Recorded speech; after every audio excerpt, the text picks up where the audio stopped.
Turn in your hymnals, if you will, to number 328, and we'll sing together our hymn of praise, Are You Washed in the Blood?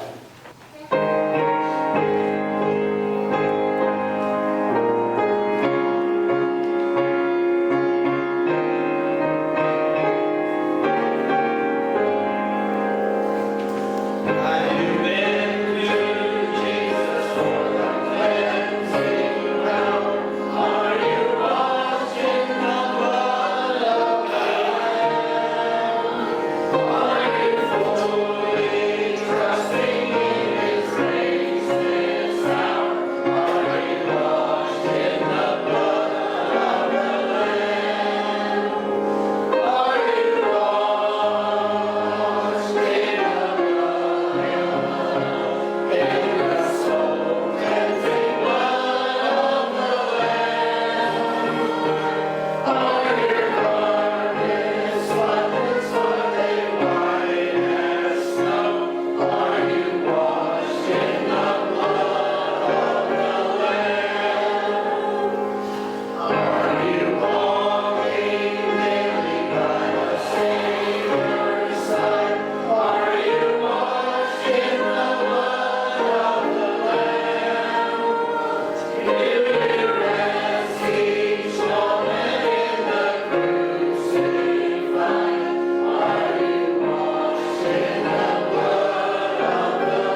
Psalms are commonly known as the songbook of God's people, and that is the book that will be our main focus for a new unit that will start this morning. My hope is that through this study we will see how the Psalms are much more than just some random collection of songs in a very old book. I think of it, for instance, like the song, "I Have Decided to Follow Jesus." That's a great old hymn. It does not appear in our hymnal here, but in certainly hymn books of other churches, it may be in some of those. I don't know how these companies that create these hymnals decide which hymns they put in and which they don't. I know some denominations of churches have their own denominational hymnals, so they certainly go through a process, I'm sure, of selecting those songs. As far as I'm concerned, as far as I know, our hymnal is more or less a random collection of songs. The book of Psalms is not like that. Think of a collection of songs that you would pick to define a nation. To illustrate this, try to think in your mind if someone would ask you to make a list of the top 10 songs that define America. Well, what would those songs be? They're not necessarily your favorite songs. We're asking for a specific list, songs that define this country. Maybe if you'd make an honest attempt at it, you might have to go outside of your comfort zone and look at some songs that maybe aren't particularly your cup of tea, but the goal is to define America through music. So, again, we're not specifically listing our top 10 favorites. I won't go through the whole exercise, but just to sort of briefly give you an overview of what I'm talking about. And if we would limit ourselves to popular music, which is the most popular kind of music in this country, maybe you start back in the 1950s and you look at rockabilly music with Elvis Presley and Carl Perkins, and Blue Suede Shoes might be on that list, just to throw one out there. Then in the 1960s, a British invasion came, and you had the Beatles, and it'd be very difficult to pick one Beatles song that would define this country. Maybe you go to the 70s, and then you had disco, and you're looking at the Bee Gees, and you're looking at other disco acts. You have Disco Inferno, and I Will Survive, and Staying Alive, and these kind of songs. 1980s. Michael Jackson was as big as there was. Maybe you pick one of his songs. And then maybe you go to the 90s. There was an explosion of country music in the 90s. You had Garth Brooks and Randy Travis and all those kind of guys. Then the same thing into the 2000s. If you would go through this exercise and you'd finally whittle it down to 10 songs, no one would comment, "That's a very interesting collection of random songs," because they're not random. They were selected for a purpose. And that is the same thing that we look at with the book of Psalms. These songs were each selected for a purpose. And for instance, the book of Ecclesiastes wisely proclaims to us, "There is nothing new under the sun." So we see this at the core, that no matter through the years how styles of music change, you have the same emotions, the same concepts are presented more or less regardless of the style of music. The Psalms is similar in that the purpose of these songs is what we are looking at. This documents for us Israel's cries out to God and God's response to his people. These songs, which are psalms, defined the nation of Israel. But before we get into our first psalm this morning, I want to lay out the plan for you. Our goal is to see that this book, again, is not just a hodgepodge thrown together, but it was organized in a specific way that leads the reader on a journey. And furthermore, within that framework, the Psalms individually can be classified based on a variety of themes. In the same way that nowadays we classify songs as love songs or dance songs or sad songs or whatever the case is.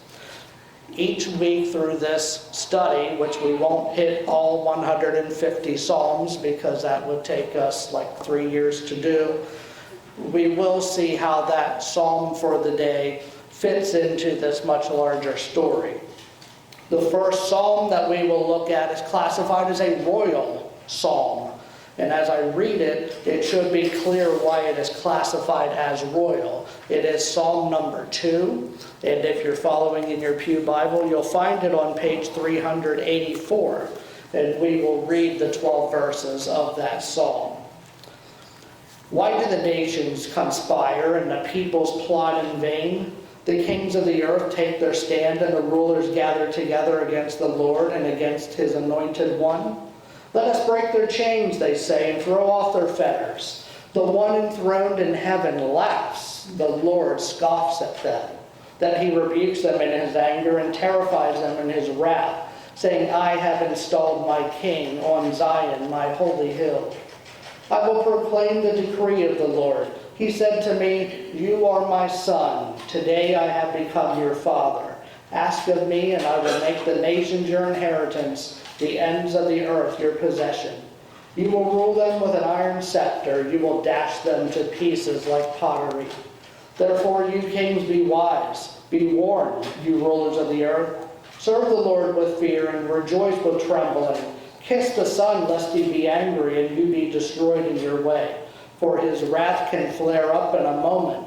Blessed are all who take refuge in him. May the Lord's blessing be added to the reading and hearing of his holy word.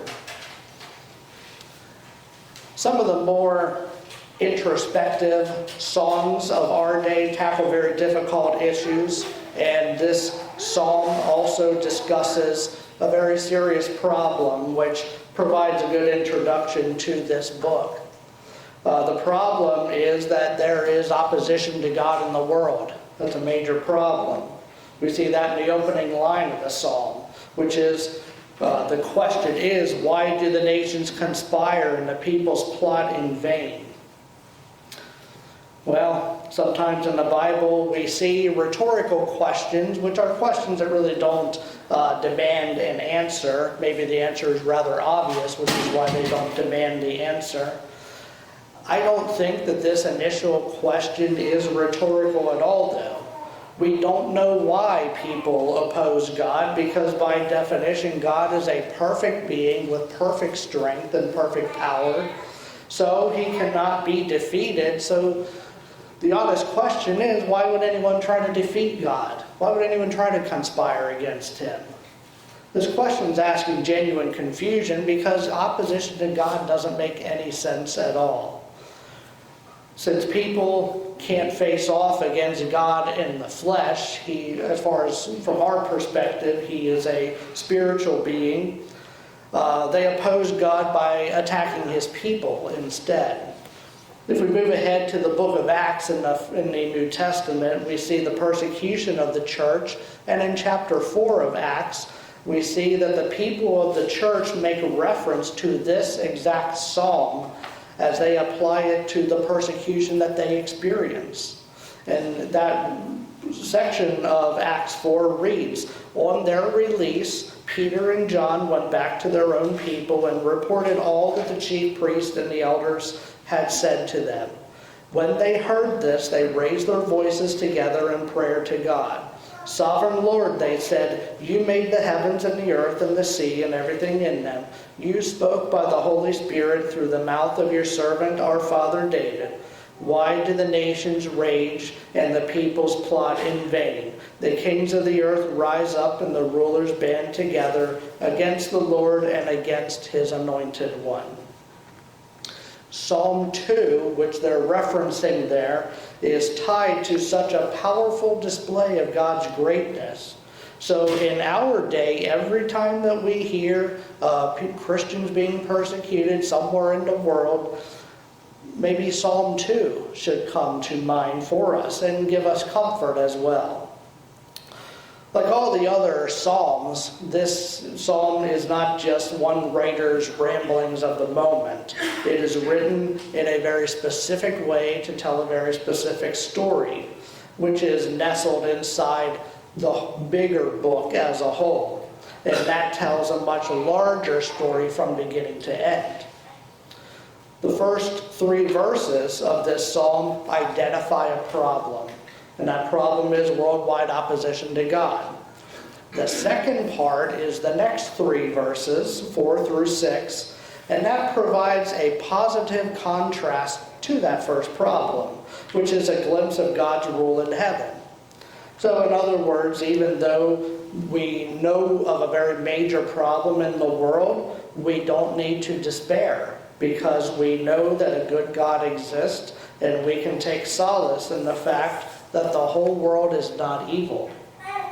Now moving on in this psalm, verse 4 says, "The one enthroned in heaven laughs, the Lord scoffs at them." Now a couple brief points here about that line. First, God's posture in heaven. He's not standing, he is sitting. And you might wonder, okay, at first glance, why does that minor detail make any difference at all? But it is important, because the writer of the psalm doesn't have to go into detail regarding the contrast between God and man. We already know what that contrast is. And we know that when man plots a scheme, he has to do a lot of things. He has to gather people together, make plans, call meetings, have discussions, make deadlines. In other words, being evil is hard work. God, on the other hand, simply sits back in heaven, because he has it all planned out. And it must be pretty nice, huh? I mean, he is not equally as frantic as all the evil people who are conspiring against him are. Which leads to the second brief point, which is that God finds a certain level of humor in man's efforts to defeat him, because he knows that man's efforts against him are futile. We know the Bible only details a certain amount of history, so after the close of events in the New Testament, life still went on. What we don't read in the Bible is that there were very great times of persecution of the church, and then there were also some easier times as well. For instance, in the late 3rd century AD, it seemed like the position of the Roman emperor was a revolving door. By the time one got in, he was overthrown or died, and another one took his place. One emperor was named Diocletian, and he ruled for a little under 2 years. But his rule was a very terrible one for the church. While some emperors more or less tried to tolerate the Christians, Diocletian made it his goal to rid the world of all Christians and Christianity. He ordered Christians tortured and killed, and I won't get into all the details I came across when I was researching this. Just use your imagination, and it still probably wouldn't be as bad as what it really was. Interestingly, before the very short reign of Diocletian was over, he had 2 statues created and set up.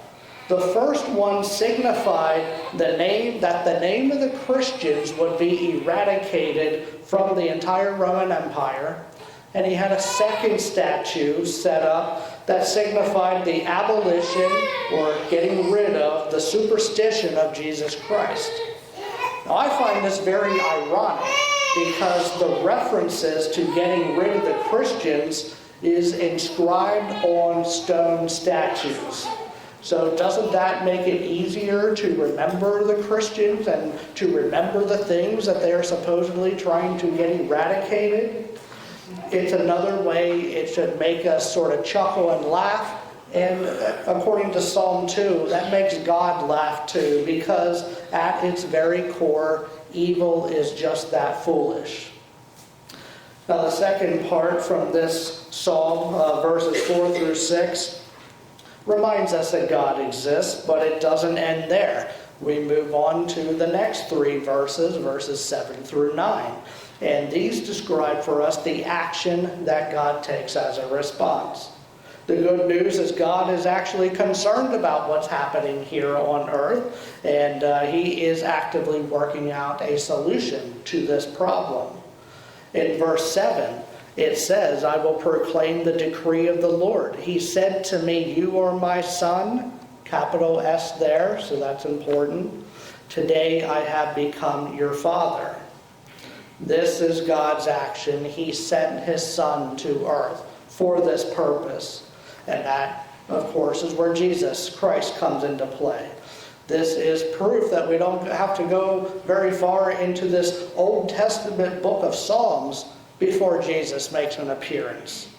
What the author tells us is that since Jesus is our focus should not be on the things going on down here on earth, but it should be, we shouldn't be so much focused on the efforts of man, governmentally and otherwise, as they conspire to defeat God, because we know that the enemy down here isn't going to win in the end. Therefore, our focus, as much as is possible, should be on God, who is ruling from above. Take Emperor Diocletian again, for example. God was working out his sovereign plan all along while this evil emperor was trying to remove Christianity from his empire. I think this is something that can be understood a little better when you look at the martial art of judo, and I'll explain what I mean. Admittedly, I didn't know a whole lot about judo before researching this message, but I understand that judo is designed to give the weaker party in a fight a stronger position. Needless to say, I find judo very intriguing. Basically, you're trying to use the opponent's strength against him and in your favor. The way it works is if two people are pushing on each other, most likely one person is going to be a little stronger than the other person.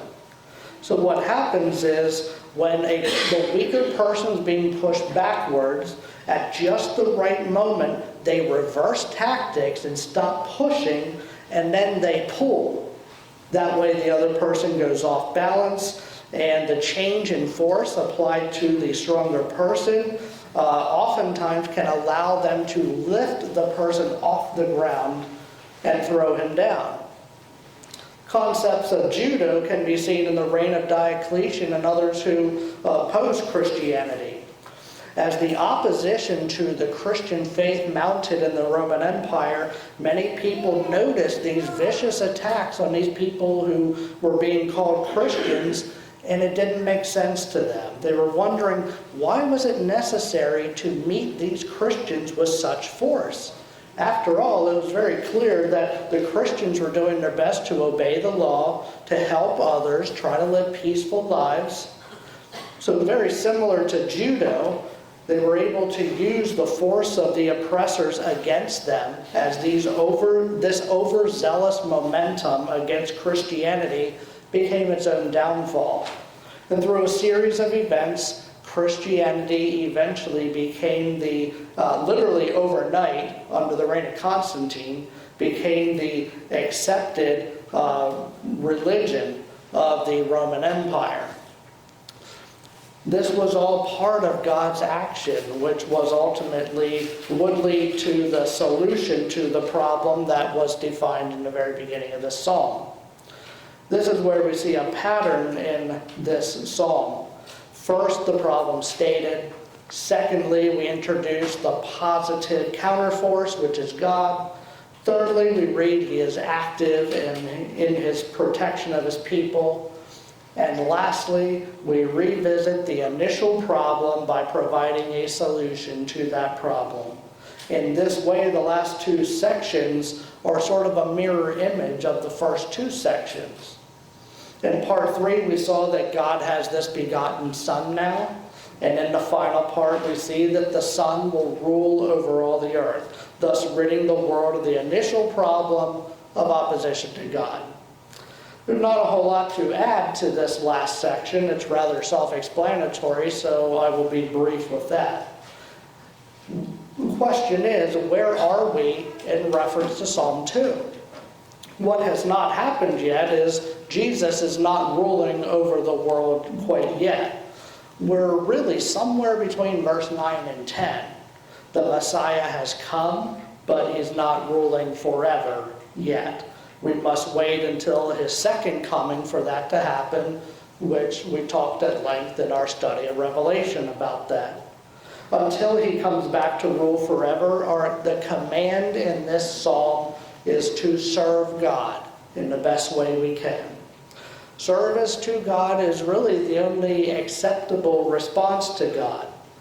Then, once all of his people are sealed, the Messiah will finally rule over the whole earth, and this will finally be a solution to the problem that was introduced back in the very first verse of Psalm 2, worldly opposition to God. This is, of course, a very brief overview of this psalm, but I hope that through it we can start to see how the Psalms are much more than just a songbook for God's people. As I mentioned earlier, even nowadays there are certain songs that are written for various purposes. The same applies to the Psalms. Some of our modern songs express rather simple lyrics. They're easy to dance to, like, the twist and the Macarena and those kind of things. We aren't getting very deep information from these songs, while others bring attention to very serious subjects such as alcoholism and domestic abuse, for instance. And then you still have other songs out there that simply talk about universal concepts such as love and faith and those kind of things. I hope that you can see that by looking at just one psalm, the concepts that we see here are timeless. Just as Israel was crying out to God so long ago, this very day, isn't the church still crying out to God? Why do the nations conspire and the peoples plot in vain? Here in the 21st century, we are in a much better position than they were so long ago, because we know that Jesus is the Messiah, and we know that he came 2,000 or so years ago, which is what they were yearning for back when Psalm 2 was written. However, just like the Israelites, we are in the same position in the sense that we are still waiting, as they were, for Jesus to set up his eternal kingdom, which will occur after his second coming. The good news for us is that we have even more reason to trust that all these things will come to pass, since every single prophecy in the Bible in reference to Jesus' first coming played out perfectly to the T. Therefore, we have every reason to believe that all the prophecies regarding his second coming will likewise play out exactly as the Bible tells us. Until Jesus returns, we will deal with nations and rulers and people who oppose God and oppose God's ways. And it still doesn't make any more sense to us than it did before. When we see the stories on the news, we can't help but be disheartened, because we know God is still in control. We know he's aware of how man plots against him.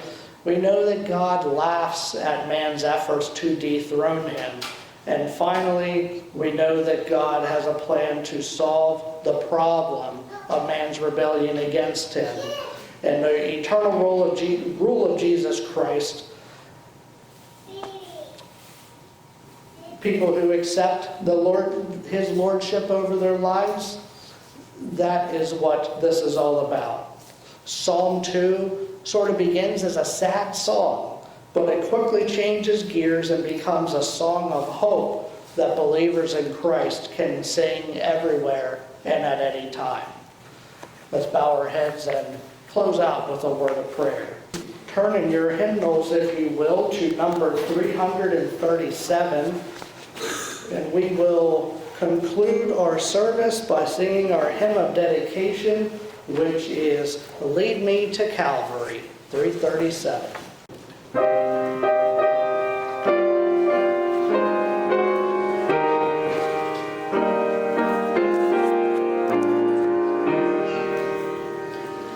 In the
the benediction, the Lord bless you and keep you. The Lord make his face to shine upon you and be gracious to you. The Lord lift up his countenance upon you and give you peace this day, tomorrow, and until Jesus returns. Amen.